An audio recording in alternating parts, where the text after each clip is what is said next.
Military professionalism. Ang military professionalism ay isang mahalagang konsepto na humuhubog sa kalinangan at pag-uugali ng mga kasundaluhan sa kanilang tungkulin at responsibilidad. Ito ay nakapaloob sa mga sumusunod na aspeto. 1. Disiplina at pagsunod. Ang mga sundalo ay inaasahang sundin ang may hawak na autoridad at sumunod sa kadena ng pamumuno. Ang mahigpit na disiplina ay kinakailangan upang mapanatili ang kaayusan, pagkakaisa at kahusayan sa pagganap ng misyon. 2. Integridad at etika. Ang mga profesional na sundalo ay dapat magkaroon ng matataas na panahuntungan sa etika at integridad sa lahat ng sitwasyon.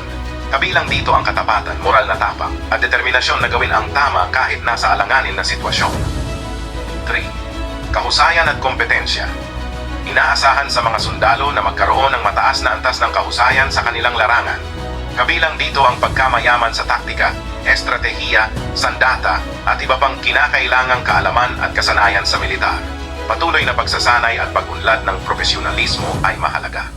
4. Walang pansariling interes. Ang paglilingkod sa militar ay karaniwang nagpapakita ng kahandaang isakripisyo ang pansariling interes para sa bayan, misyon, at unidad. Ang mga profesional na sundalo ay handang magsakripisyo at magtiis ng hirap sa pagtupad ng tungkulin. 5. Respeto at dignidad. Dapat igalang ng mga sundalo ang dignidad ng lahat ng tao, anuman ang ranggo, katayuan, o pinagmulan. Ito ay kabilang ang paggalang sa karapatang pantao, pagsunod sa batas ng digmaan, at pananatili ng profesyonal at makataong pag-uugali.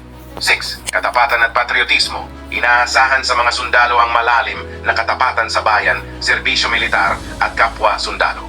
Ang katapatan na ito ay nakaugat sa patriotismo at pangakong ipagtanggol ang mga balikat at interes ng bansa. 7. Pamumuno at pananagutan. Ang mga profesional na sundalo, lalo na ang mga leader, ay dapat mamuno ng huwaran, gumawa ng matalino at responsableng pagpapasya at panagutan ang kanilang mga gawa at ang kanilang mga sakop. Epektibong pamumuno, pananagutan, at kakayahang mulatin at pakainggatin ng iba ay mahalaga sa militar na profesionalismo. Ang military professionalism ay hindi lamang kinakailangan para sa mahusay na operasyon ng hukbong sandatahan, kundi maging para mapanatili ang tiwala ng publiko sa militar. Ito ay isang pananagutang hinahati ng lahat ng kasundaluhan at pinapatibay sa pamamagitan ng mahigpit na pagsasanay, pagsunod sa kodigo ng pag-uugali at pangakong manatili sa pinakamataas na pamantayan ng profesional na asal.